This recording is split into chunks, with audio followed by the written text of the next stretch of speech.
ہم دونوں ایک دفعہ پھر تیزی سے چل رہے تھے۔ عرش کی حدود سے نکلتے ہی ایک انتہائی گرم اور حد زدہ ماحول سے واسطہ پڑا۔ لگتا تھا کہ سورج 9 کروڑ میل سے 1.25 میل کے فاصلے پر آ کر دہکنے لگا ہے۔ ہوا بالکل بند تھی، لوگ پسینے میں ڈوبے ہوئے تھے، پانی کا نام و نشان نہ تھا۔ مجھ پر جام کوثر کا اثر تھا، وگرنہ اس ماحول میں تو ایک لمحہ گزارنا ناممکن تھا، مگر میں دیکھ رہا تھا کہ ان گنت لوگ اسی ماحول میں بدحال گھوم رہے تھے۔ چہروں پر وحشت، آنکھوں میں خوف، بال خاک آلود، جسم پسینے سے شرابور، وجود مٹی سے اٹا ہوا، پاؤں میں چھالے اور ان چھالوں سے رستا ہوا خون اور پانی۔ یاس و ہراس کا یہ منظر میں نے پہلی دفعہ دیکھا تھا۔ ہر طرف افراتفری چھائی ہوئی تھی، ہر کسی کو اپنی پڑی ہوئی تھی۔ میری نظریں کسی ایسے شخص کو تلاش کر رہی تھیں جسے میں جانتا ہوں۔ پہلی شخصیت جو مجھے نظر آئی وہ میرے اپنے استاد فرحان احمد خان کی تھی۔ انہوں نے دور سے مجھے دیکھا اور تیزی کے ساتھ میری نگاہوں سے اوجھل ہونے کی کوشش کرنے لگے۔ میں نے صالح سے کہا، انہیں روکو، یہ میرے استاد ہیں، میں ان سے بات کرنا چاہتا ہوں۔ مگر اس نے مجھے ان کی طرف بڑھنے سے روک دیا اور تعصب آمیز لہجے میں بولا، دیکھو عبداللہ، اپنے استاد کی رسوائی میں اور اضافہ مت کرو۔ اس وقت یہاں کوئی شخص اگر خوار و خراب ہو رہا ہے تو سمجھ لو کہ اس کے ساتھ عدل ہو چکا ہے، وہ خدا کی کسوٹی پر کھوٹا سکہ نکلا، اسی لیے اس حال میں ہے۔ میں تڑپ کر بولا، مگر ہم نے تو خدا پرستی اور آخرت کی سوچ اور اخلاق کی ساری باتیں انہی سے سیکھی تھی۔ صالح نے بے پرواہی سے جواب دیا، سیکھی ہوں گی، مگر ان کا علم ان کی شخصیت نہ بن سکا۔ دیکھو، خدا کے حضور کسی شخص کا فیصلہ اس کے علم کی بنیاد پر نہیں ہوتا، اس کے عمل، سیرت اور شخصیت کی بنیادی حیثیت ہوتی ہے۔ علم صرف اس لیے ہوتا ہے کہ شخصیت درست بنیادوں پر تعمیر ہو سکے۔ جب تعمیر ہی غلط ہو تو یہ علم نہیں، سانپ ہے۔ علم ظاہر تک رہے تو سانپ ہے اور اندر اتر جائے تو دوست بن جاتا ہے۔ یہی تمہارے استاد کے ساتھ ہوا۔ وہ ایک اچھے مصنف تھے، باتیں بھی اچھی کرتے تھے، مگر ان کی سیرت و کردار ان کی باتوں کے مطابق نہ تھی۔ در حقیقت تمہارے استاد سانپ پال رہے تھے، آج علم کے ان سانپوں نے انہیں ڈس لیا ہے۔ آج یہاں جب تم لوگوں کو دیکھو گے تو انہیں ان کے ظاہر اور ان کی باتوں کے مطابق نہیں پاؤ گے، بلکہ ان کی شخصیت ٹھیک ویسی ہی نظر آئے گی جیسے کہ وہ اندر سے تھے۔ یاد رکھو، خدا ان لوگوں کو ظاہر اور ان کی باتوں پر نہیں پرکھتا، وہ عمل اور شخصیت کو دیکھتا ہے۔ خاص کر اہل علم کا احتساب آج کے دن بہت سخت ہوگا۔ جو باتیں دوسرے لوگوں کے لیے عذر بن جائیں گی، عالم کے لیے نہیں بن سکیں گی۔ میں نے ہار نہ مانتے ہوئے کہا، مگر انہوں نے بڑی قربانیاں دی تھیں۔ صالح نے جواب دیا، ہاں، مگر ان کا بدلہ انہیں دنیا ہی میں مل گیا۔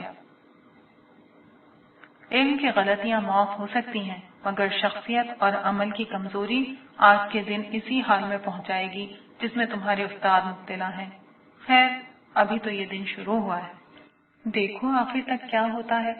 میں صدمے کی حالت میں دیر تک گم سم کھڑا رہا۔ میں ایک یتیم شخص تھا جس کا کوئی رشتہ ناتا نہ تھا۔ میرے لیے جو کچھ تھے وہ میرے استاد تھے۔ انہوں نے میری سرپرستی کی، مجھے علم سکھایا، میری شادی کروائی اور زندگی میں ایک مقصد دیا۔ جو شخص میرے لیے باپ سے زیادہ مقدم تھا، اسے اس حال میں دیکھ کر مجھے ایک شوق لگا تھا۔ میں اس کیفیت میں اپنے ماحول سے قطعاً لا تعلق ہو گیا۔ میرے سامنے ان گنت لوگ بھاگتے، دوڑتے، گرتے پڑتے چلے جا رہے تھے۔ فضا میں شعلوں کے دہکنے کی آواز کے ساتھ لوگوں کے چیخنے، چلانے، رونے، پیٹنے اور آہوزاری کرنے کی آوازیں گونج رہی تھیں۔ لوگ ایک دوسرے کو برا بھلا کہہ رہے تھے، گالیاں دے رہے تھے، لڑ جھگڑ رہے تھے، الزام تراشی کر رہے تھے، آپس میں گتھم گتھا تھے۔ کوئی سر پکڑ کر بیٹھا تھا، کوئی منہ پر خاک ڈال رہا تھا، کوئی چہرہ چھپا رہا تھا، کوئی شرمندگی اٹھا رہا تھا، کوئی پتھروں سے سر ٹکرا رہا تھا، کوئی سینہ کوبی کر رہا تھا، کوئی خود کو کوس رہا تھا، کوئی اپنے ماں باپ، بیوی بچوں، دوستوں اور لیڈرز کو اپنی اس تباہی کا ذمہ دار ٹھہرا کر ان پر برس رہا تھا۔ ان سب کا مسئلہ ایک ہی تھا، قیامت کا دن آ گیا اور ان کے پاس اس دن کی کوئی تیاری نہیں تھی۔ اب یہ کسی دوسرے کو الزام دیں یا خود کو برا بھلا کہیں، ماتم کریں یا صبر کا دامن تھامیں، اب کچھ نہیں بدل سکتا۔ اب تو صرف انتظار تھا کائنات کے مالک کے ظہور کا، جس کے بعد حساب کتاب شروع ہونا تھا اور پورے عدل کے ساتھ ہر شخص کی قسمت کا فیصلہ کر دیا جانا تھا۔ مگر میں اس سب سے بے خبر نہ جانے کتنی دیر تک اسی طرح گمسم کھڑا رہا۔ یکایک میرے بالکل قریب ایک آدمی چلایا، ہائے اس سے تو موت اچھی تھی، اس سے تو قبر کا گڑھا اچھا تھا۔ یہ چیخ نما آواز مجھے واپس اپنے ماحول میں لے آئی۔ لمحہ بھر میں میرے ذہن میں ابتدا سے انتہا تک سب کچھ تازہ ہو گیا۔ میں نے گردن گھما کر صالح کی طرف دیکھا، اس کا چہرہ ہر قسم کے تاثر سے عاری تھا اور وہ مستقل مجھے دیکھے جا رہا تھا۔ میری توجہ اپنی طرف مبذول پا کر وہ بولا، عبداللہ تم میدان حشر کے احوال جاننے کے شوق میں اپنی جگہ چھوڑ کر یہاں آئے ہو تو ایسے بہت سے مناظر ابھی تمہیں اور دیکھنے ہوں گے۔ میں تمہیں مزید صدمات سے بچانے کے لیے ابھی سے یہ بات بتا رہا ہوں کہ تمہاری بیوی، 3 بیٹیوں اور 2 بیٹوں میں سے تمہاری ایک بیٹی لیلا اور ایک بیٹا جمشید اسی میدان میں خور و پریشان موجود ہیں۔ صالح کی بات سن کر میرے پیروں تلے زمین نکل گئی، مجھے چکر سا آ گیا اور میں سر پکڑ کر بیٹھ گیا۔ صالح میرے ساتھ ہی زمین پر خاموش بیٹھ گیا۔ میری آنکھوں سے مسلسل آنسو بہ رہے تھے، مگر یہاں کسی کو کسی کی کوئی پرواہ نہیں تھی۔ کوئی کیوں بیٹھا ہے، کیوں کھڑا ہے، کیوں لیٹا ہے، کیوں رو رہا ہے، کیوں چیخ رہا ہے، کیوں ماتم کر رہا ہے، یہ کسی کا مسئلہ نہیں تھا۔ آج سب کو اپنی ہی پڑی تھی، ایسے میں کوئی رک کر مجھ سے میرا غم کیوں پوچھتا؟ لوگ ہمارے پاس سے بھی بے نیازی سے گزرتے چلے جا رہے تھے۔ کچھ دیر بعد میں نے صالح سے پوچھا، اب کیا ہوگا؟ صالح نے کہا، ظاہر ہے حساب کتاب ہوگا، پھر اس کے بعد ہی کوئی حتمی بات سامنے آئے گی۔ اس کا جواب دو ٹوک تھا۔ پھر وہ اپنی بات کی مزید وضاحت کرتے ہوئے بولا، جن لوگوں نے آج کے دن کی حاضری کو اپنا مسئلہ بنا لیا تھا اور وہ اسی کے لیے جیے، چاہے وہ ایمان و اخلاق کے تقاضے پورے کرنے والے صالحین ہوں یا خدا کے دین کی نصرت کو اپنا مسئلہ بنانے والے اہل ایمان، سب کے سب اس طرح اٹھا لیے گئے ہیں کہ ان کی نجات کا فیصلہ ہو چکا ہے۔ ان لوگوں نے زندگی میں صرف نیکیاں کمائی تھیں، خالق و مخلوق کے حقوق پورے کیے تھے، چنانچہ ان کی موت ہی ان کا پروانہ نجات بن کر سامنے آئی تھی اور حشر کے دن انہیں شروع ہی سے عافیت نصیب ہو گئی۔ میں نے پوچھا، مگر گناہ تو سب کرتے ہیں، تو کیا ان لوگوں نے گناہ نہیں کیے تھے؟ صالح نے کہا، ہاں گناہ انہوں نے بھی کیے تھے، مگر ان کے چھوٹے موٹے گناہ ان کی نیکیوں نے ختم کر دیے، اور اگر کبھی کسی بڑے گناہ سے دامن آلود ہوا تو انہوں نے فوراً توبہ کے آنسوؤں سے ان داغوں کو دھو دیا تھا۔ ایسے تمام صاف ستھرے پاکیزہ لوگ اس وقت عرش کے سائے کے نیچے موجود ہیں۔ ان لوگوں کا رسمی حساب کتاب ہوگا، جس کے بعد ان کی کامیابی کا اعلان کر دیا جائے گا۔ اس کے برعکس جن لوگوں کے نامہ اعمال میں کوئی ایسا بڑا جرم ہوا جو ایمان ہی کو غیر مؤثر کر دے، جیسے کفر، شرک، منافقت، قتل، زنا بالجبر، ارتداد، یتیموں کا مال کھانا، اللہ کی حدود کو پامال کرنا اور اسی نوعیت کے دیگر تمام جرائم وغیرہ، تو میزان عدل میں ایسے لوگوں کے گناہوں کا پلڑا بھاری ہوگا اور انہیں جہنم کی سزا سنا دی جائے گی۔ صالح نے قانون کی تفصیلی وضاحت کی۔ میں نے سوال کیا، لیکن انسان تو ان 2 انتہاؤں کے درمیان بھی ہوتے ہیں؟ تو صالح نے جواب دیا، ہاں ان 2 انتہاؤں کے درمیان وہ لوگ ہیں جن کے پاس ایمان اور کچھ نہ کچھ عمل صالح کا سرمایہ بھی ہے، مگر وہ دنیا میں گناہ بھی کرتے رہے اور توبہ بھی نہیں کی۔ ایسے لوگوں کو اپنے گناہ کی پاداش میں حشر کے دن کی سختی جھیلنی ہوگی، اس کے بعد نجات کا کوئی امکان پیدا ہوگا۔ آج جو لوگ میدان حشر میں پھنسے ہوئے ہیں وہ یا تو مجرمین ہیں جنہیں آخر کار جہنم میں پھینکا جائے گا، یا پھر وہ اہل ایمان ہیں جن کا دامن گناہوں سے داغدار ہے۔ تو جس کے گناہ جتنے زیادہ اور جتنے بڑے ہوں گے، آج کے دن اسے اتنا ہی خوار و خراب ہونا پڑے گا۔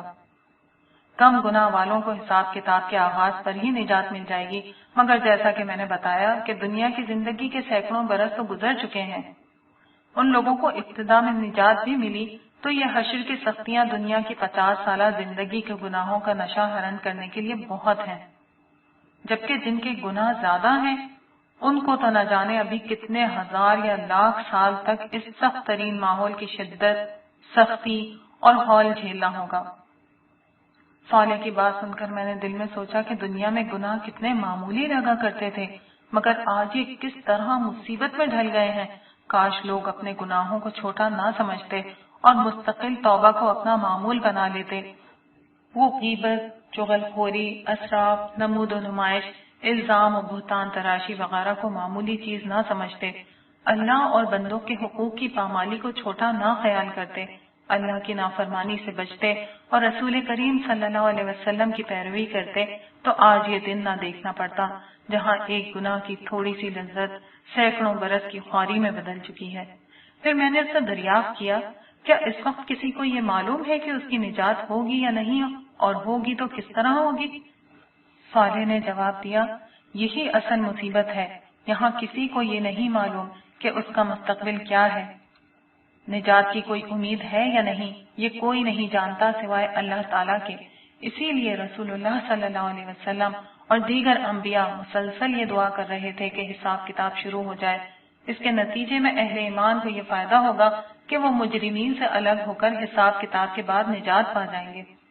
تم جانتے ہو کہ آج کے دن انفرادی طور پر نہ کسی کے لیے زبان سے کوئی حرف نکالا جا سکتا ہے اور نہ اس کی کوئی گنجائش ہے، اور خوشی کی بات یہ ہے کہ رسول اللہ صلی اللہ علیہ وسلم کی دعا قبول ہو چکی ہے۔ یہ بات خلیفہ رسول ابو بکر صدیق رضی اللہ تعالیٰ عنہ نے تمہیں خود بتائی تھی۔ میں نے حیرت سے پوچھا، مگر ابھی تک حساب کتاب تو شروع ہوتا نظر نہیں آتا۔ تو صالح نے کہا، دعا قبول ہوئی ہے، مگر اس پر عمل درآمد اللہ تعالیٰ اپنی حکمت و مصلحت کے تحت ہی کریں گے۔ ہو سکتا ہے کہ ابھی تک پوری دنیا سے لوگ قبروں سے نکلنے کے بعد یہاں پہنچے ہی نہ ہوں۔ میں نے حیرت سے کہا، کیا مطلب؟ لوگ اتنے برسوں میں بھی یہاں تک نہیں آئے؟ صالح نے کہا، تمہارا کیا خیال ہے کہ آج لوگ ہوائی جہاز، ریلوں، بسوں اور موٹروں میں بیٹھ کر یہاں تک آئیں گے؟ آج سب پیدل دوڑتے آ رہے ہیں۔ اسرافیل علیہ السلام کے سور نے لوگوں کو اس سمت آنے کے لیے مجبور کر دیا تھا۔ آج سمندر پار دیے گئے ہیں اور پہاڑ ڈھا دیے گئے ہیں، اس لیے لوگ سیدھا یہاں آ رہے ہیں۔ مگر ظاہر ہے پیدل آتے ہوئے وقت تو لگے گا۔ البتہ صالحین کے ساتھ فرشتے تھے جو انہیں فوراً یہاں لے آئے۔ بہرحال جب تک حساب کتاب شروع نہیں ہوتا ہم یہاں موجود لوگوں کے احوال دیکھ لیتے ہیں۔ ویسے شاید تم اسی مقصد کے لیے آئے تھے۔ صالح نے یہ الفاظ کہے اور میرے جواب کا انتظار کیے بغیر میرا ہاتھ تھامے آگے بڑھنے لگا۔ اس وقت شدید گرمی سے چہرے تپ رہے تھے، ہر طرف گرد و غبار اڑ رہا تھا، لوگ گروہوں کی شکل میں اور تنہا ادھر سے ادھر پریشان گھوم رہے تھے۔ میری متلاشی نگاہیں اپنے کسی شناسہ کو تلاش کر رہی تھیں، مگر کہیں کوئی شناسہ صورت نظر نہیں آ رہی تھی۔ اچانک ایک طرف سے ایک لڑکی نمودار ہوئی، اور قبل اس کے کہ میں اس کی شکل دیکھ پاتا وہ میرے قدموں پر گر کر بے بسی سے رونے لگی۔ میں نے قدرے پریشانی سے صالح کی سمت دیکھا۔ اس نے سپاٹ لہجے میں لڑکی سے کہا، کھڑی ہو جاؤ۔ اس کے لہجے میں نہ جانے کیا تھا کہ میری ریڑھ کی ہڈی میں سنسناہٹ ہونے لگی۔ لڑکی بھی سہم کر کھڑی ہو گئی۔ میں نے اس کا چہرہ دیکھا، یہ چہرہ خوف، اندیشے اور غم کے سایوں سے سیاہ پڑ چکا تھا۔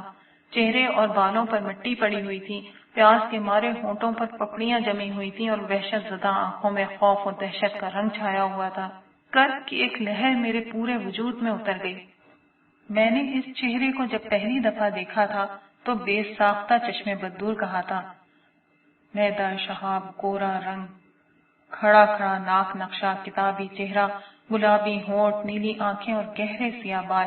خدا نے اس چہرے کو قدرتی حسن سے اس طرح نوازا تھا کہ زیب و زینت کی اسے حاجت ہی نہ تھی، مگر آج یہ چہرہ بالکل بدل چکا تھا۔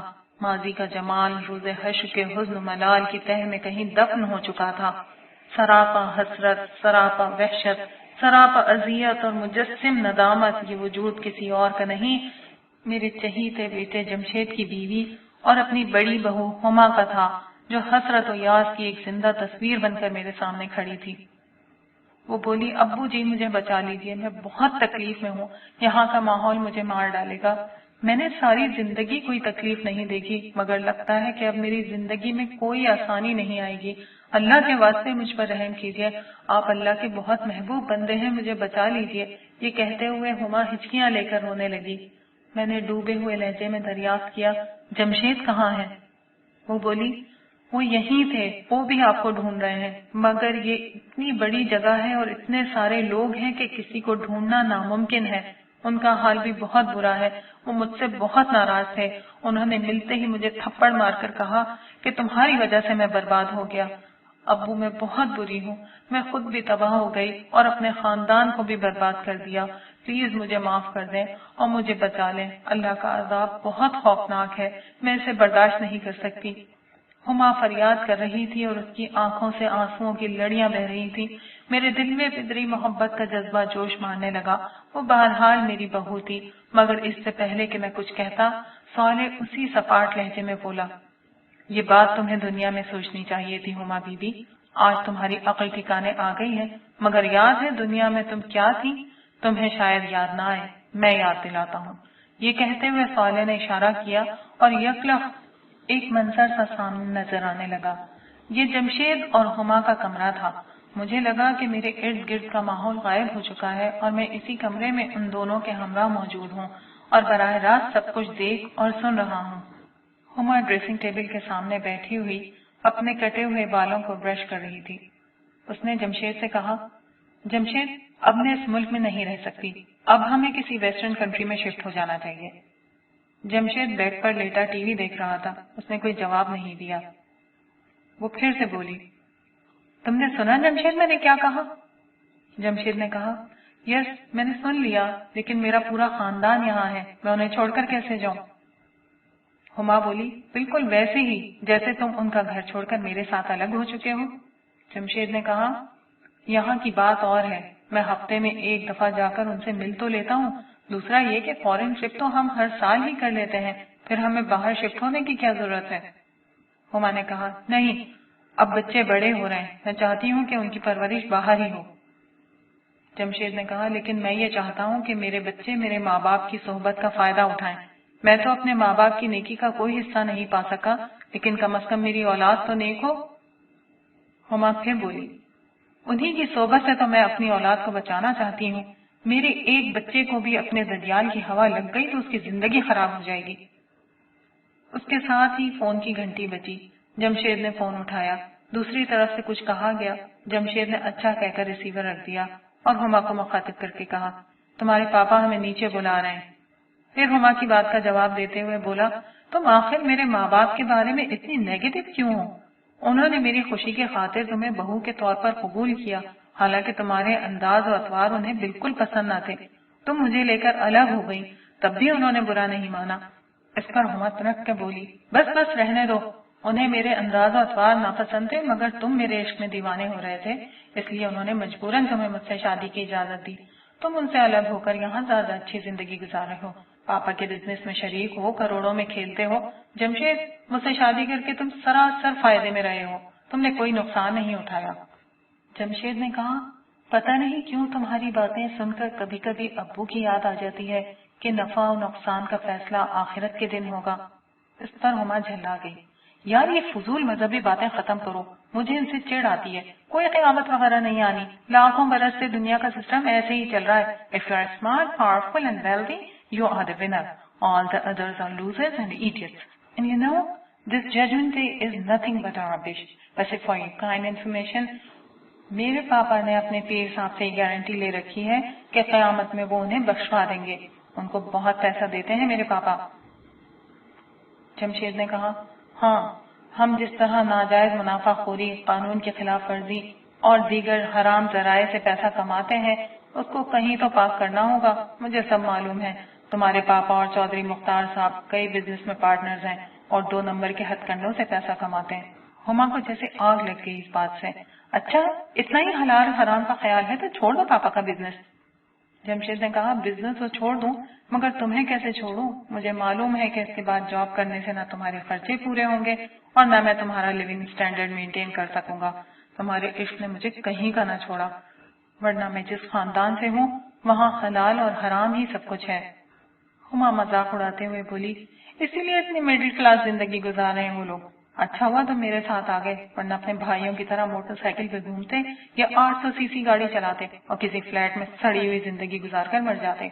جمشید نے کہا، زندگی اچھی گزارے یا بری، مرنا تو ہمیں ہے، پتہ نہیں آخرت میں ہمارے ساتھ کیا ہوگا۔ ہما نے کہا، بے فکر رہو، کچھ نہیں ہوگا، وہاں بھی ہم ٹھاٹ سے رہیں گے، میرے پاپا کے پیر صاحب ہیں نا۔ جمشید نے کہا، کلمہ کفر تو مت بکو، اور اللہ میرا کہاں رہا؟ جب میں اللہ کا نہیں رہا تو وہ میرا کیسے رہے گا؟ یہ جملہ کہتے ہوئے جمشید کا لہجہ بھرا گیا اور اس کی آنکھوں میں نمی آ گئی، مگر ہما اس کے بہتے ہوئے آنسوؤں کو نہیں دیکھ سکی۔ اس کا سارا دھیان آئینے کی طرف تھا۔ اب وہ میک اپ سے فارغ ہو چکی تھی، اس لیے ڈریسنگ ٹیبل کے سامنے سے اٹھتے ہوئے بولی، اچھا چھوڑو یہ فضول باتیں، چلو نیچے، پاپا انتظار کر رہے ہوں گے۔ صالح نے دوبارہ اشارہ کیا اور منظر ختم ہو گیا، لیکن ساتھ ہی ہما کی ہر امید کو بھی ختم کر گیا۔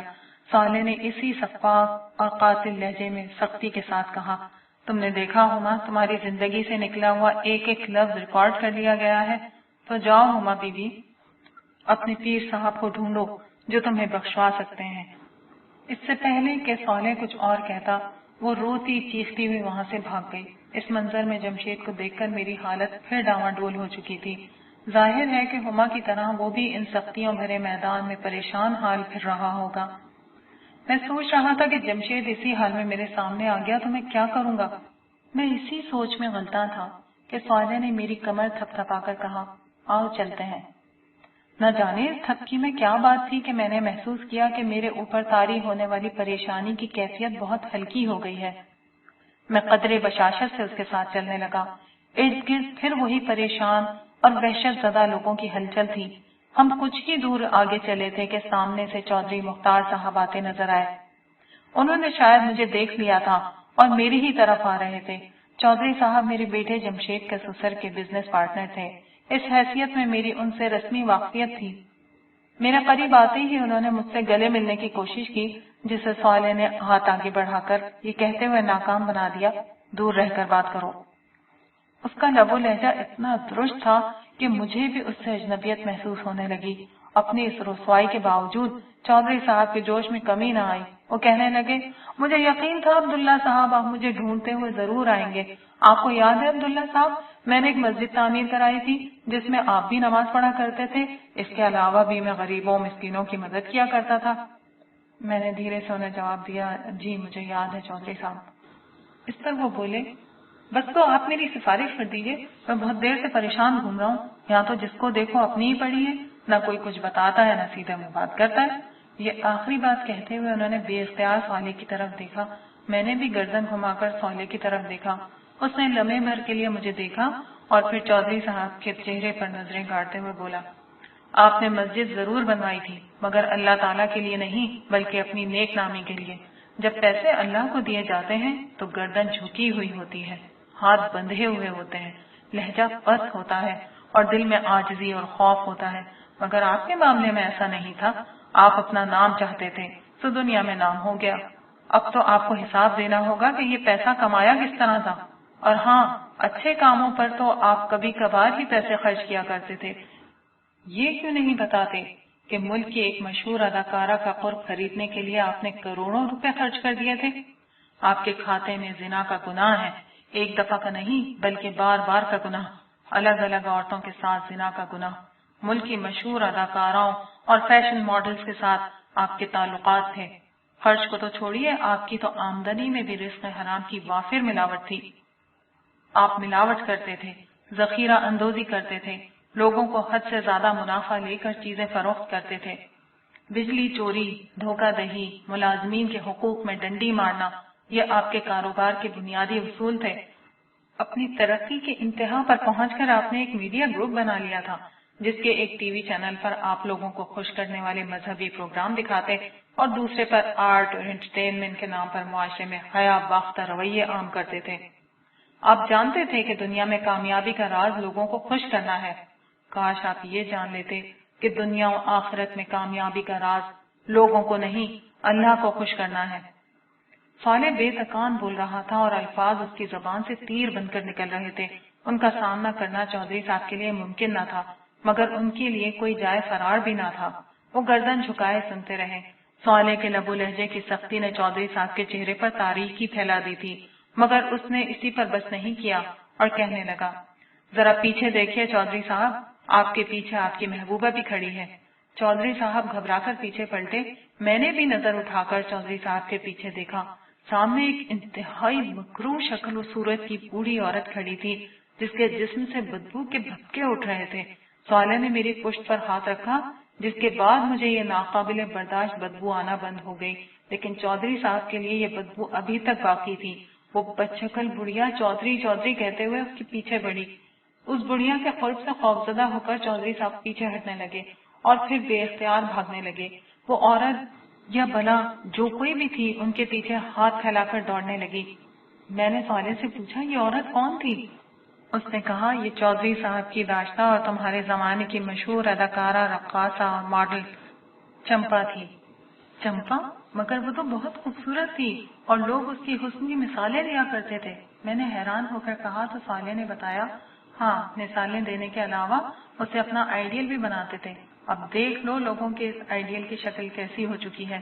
یہ عورت اپنے بھڑکیلے اور نیم اریاں رقصوں سے معاشرے میں فحاشی پھیلاتی تھی۔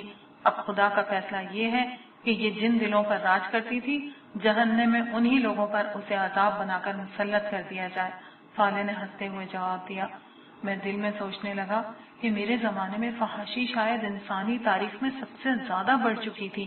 ٹیلی ویژن نے گھر گھر اس طرح کی اداکاراؤں کے جلوے بکھیر دیے تھے۔ اس دور کے تمام معاشروں نے فحاشی اور عریانی پھیلانے والی ایسی خواتین کو عزت کے بلند ترین مقام پر بٹھا دیا تھا۔ فلمی اداروں اور ٹی وی چینلز کے مالکان کے نزدیک وہ عورتیں مال کمانے کا سب سے سستا اور آسان ذریعہ تھیں، جن کے فحش رقصوں، دلربا اداؤں اور کم لباسی کو بیچ کر یہ لوگ اپنی دولت میں اضافہ کیا کرتے تھے۔ نوجوان ان کے دیوانے تھے اور اپنی ہونے والی بیویوں میں ان کی صورتیں اور نخرے تلاش کرتے تھے۔ لڑکیاں انہی کے انداز و لباس کی کاپی کر کے خود کو سنوارا کرتی تھیں۔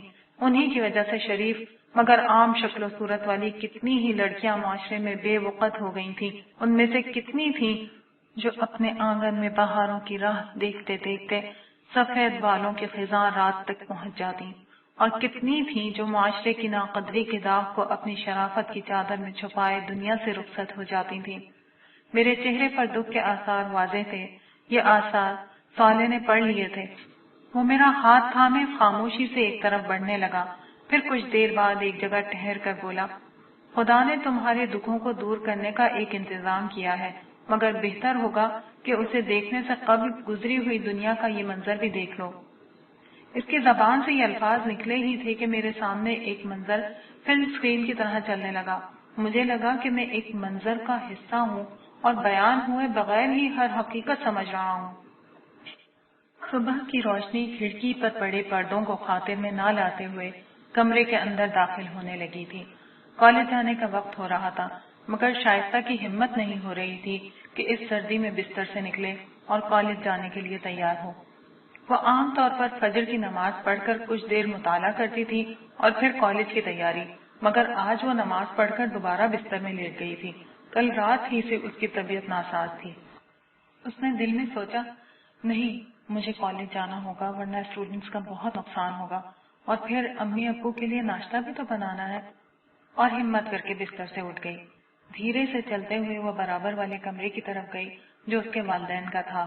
اس نے آہستہ سے دروازہ کھول کر دیکھا، وہ دونوں گہری نیند سو رہے تھے۔ اس کے چہرے پر ایک اطمینان بخش مسکراہٹ آ گئی۔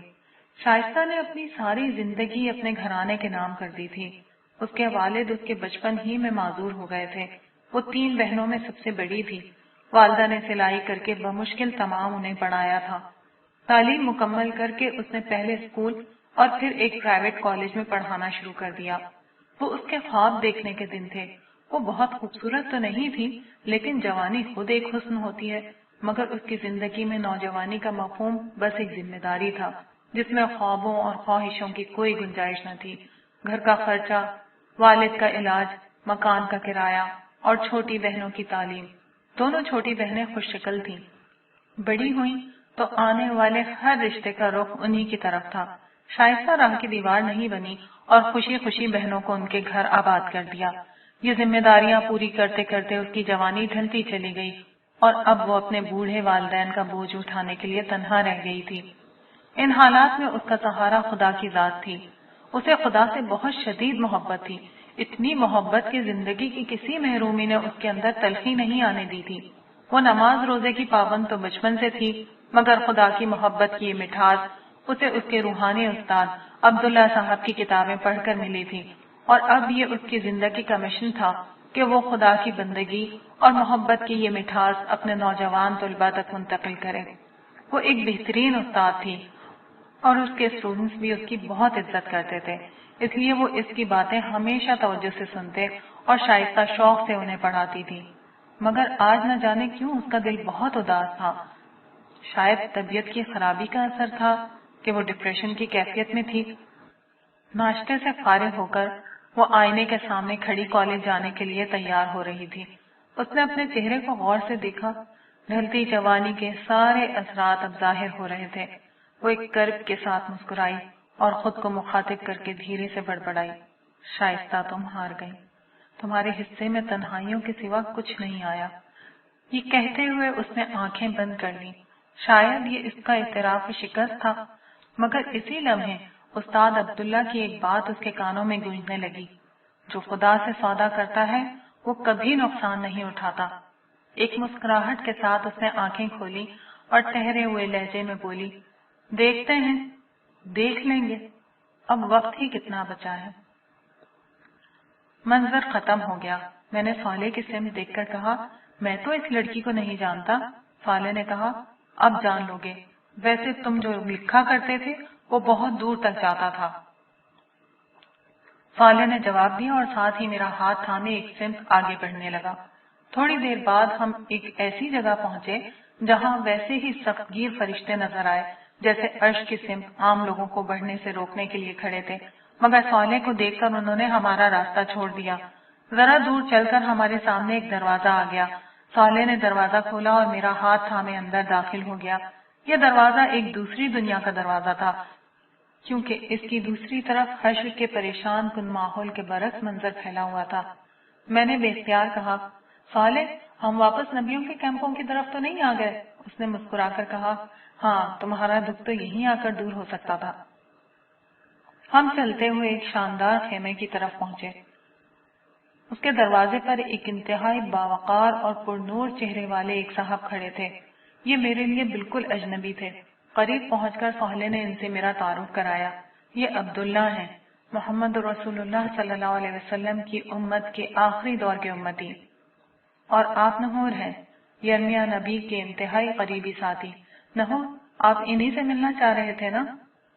یہ ایک عظیم پیغمبر کے حواری کا مجھ سے تعارف بھی تھا اور یہ وضاحت بھی کہ میں یہاں کیوں موجود ہوں۔ میں نے نحور سے مسافے کے لیے ہاتھ بڑھایا، لیکن انہوں نے پرجوش انداز میں مجھے اپنے گلے سے لگا لیا۔ میں نے اسی حالت میں ان سے کہا، یرمیہ نبی کی ملاقات کا شرف تو مجھے ابھی تک حاصل نہیں ہوا، لیکن آپ سے ملنا بھی کسی اعزاز سے کم نہیں ہے۔ یرمیہ نبی کے حالات اور زندگی میں میرے لیے ہمیشہ بڑی رہنمائی رہی، مجھے ان سے ملنے کا بہت اشتیاق ہے۔ یہ کہتے ہوئے میرے ذہن میں بنی اسرائیل کے اس عظیم پیغمبر کی زندگی گھوم رہی تھی۔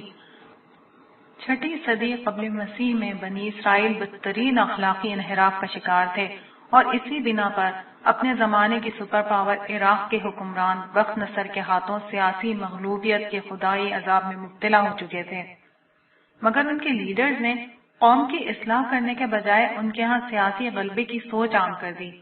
یرمیہ نبی نے بنی اسرائیل کو ان کی اخلاقی اور ایمانی گمراہیوں پر متنبہ کیا اور انہیں سمجھایا کہ وقت کی سپر پاور سے ٹکرانے کے بجائے اپنی اصلاح کریں، مگر ان کی قوم نے اپنی اصلاح کرنے کے بجائے انہیں کنویں میں الٹا لٹکا دیا اور پھر بخت نصر کے خلاف بغاوت کر دی۔ اس کے بعد بخت نصر عذاب الہی بن کر نازل ہوا اور اس نے یروشلم یعنی بیت المقدس کی اینٹ سے اینٹ بجا دی۔ 6 لاکھ یہودی قتل ہوئے اور 6 لاکھ کو وہ غلام بنا کر اپنے ساتھ لے گیا۔ میں اسی سوچ میں تھا کہ نحور نے میری بات کا جواب دیتے ہوئے کہا، انشاءاللہ ان سے بھی جلد ملاقات ہو جائے گی، مگر سرے دست تو میں آپ کو کسی اور سے ملوانا چاہتا ہوں۔ یہ کہتے ہوئے مجھ سے الگ ہوئے اور خیمے کی طرف رخ کر کے کسی کو آواز دی، ذرا باہر آنا، دیکھو تو تم سے کون ملنے آیا ہے۔ نحور کی آواز کے ساتھ ہی ایک لڑکی خیمے سے نکل کر ان کے برابر آ کھڑی ہوئی تھی۔ یہ لڑکی اپنے حلیے سے کوئی شہزادی اور شکل و صورت میں پرستان کی کوئی پری لگ رہی تھی۔ اس لڑکی نے گردن جھکا کر مجھے سلام کیا اور مجھے مخاطب کر کے کہا، آپ مجھے نہیں جانتے، مگر میرے لیے آپ میرے استاد ہیں اور اس رشتے سے میں آپ کی روحانی اولاد ہوں۔ میرا نام شائستہ ہے۔ گمراہی کے اندھیروں میں خدا کے سچے دین کی روشنی میں نے آپ کے ذریعے سے پائی تھی۔ خدا سے میرا تعارف آپ نے کرایا تھا۔ خدا کے ساتھ انسان کا اصل تعلق کیا ہونا چاہیے یہ میں نے آپ سے ہی سیکھا تھا۔ آج دیکھیے خدا نے مجھ پر احسان کیا اور اب میں ایک عظیم نبی کے حواری کی بیوی بننے جا رہی ہوں۔ تھوڑی دیر قبل صالح نے اسی لڑکی کو مجھے دکھایا تھا، مگر اب اس کی حالت میں جو انقلاب آ چکا تھا اسے دیکھ کر میں دنگ رہ گیا۔ لیکن اسے اس طرح دیکھ کر مجھے جتنی خوشی ہوئی اس کو میں الفاظ میں نہیں بیان کر سکتا۔ میں نے شائستہ سے کہا، میری طرف سے آپ دونوں دلی مبارکباد قبول کیجیے، امید ہے کہ آپ مجھے اپنی شادی میں بھی یاد رکھیں گی۔ اس نے ہنستے ہوئے جواب دیا، کیوں نہیں، آپ کو تو بلانے کا مقصد ہی نحور کو یہ بتانا تھا کہ میرے میکے والے کوئی معمولی لوگ نہیں ہیں۔ میں نے کہا، پھر تو آپ نے غلط شخص کا انتخاب کیا ہے۔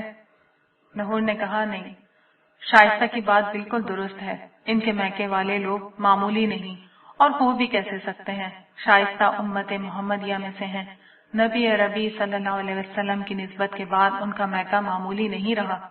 اس موقع پر صالح نے مداخلت کی اور کہا، آپ لوگوں کی مرتبہ و منصب کی اس بحث کا فیصلہ بعد میں ہوتا رہے گا، سر دست مجھے عبداللہ کو واپس لے کر جانا ہے، اس لیے ہمیں اجازت دیجیے۔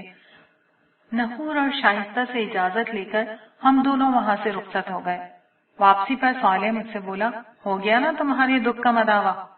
میں نے خدا کی اور اپنے بندوں پر عنایت کا جو مشاہدہ ابھی کیا تھا اس نے میری قوت گویائی سلب کر لی تھی، اس لیے میں خاموش رہا۔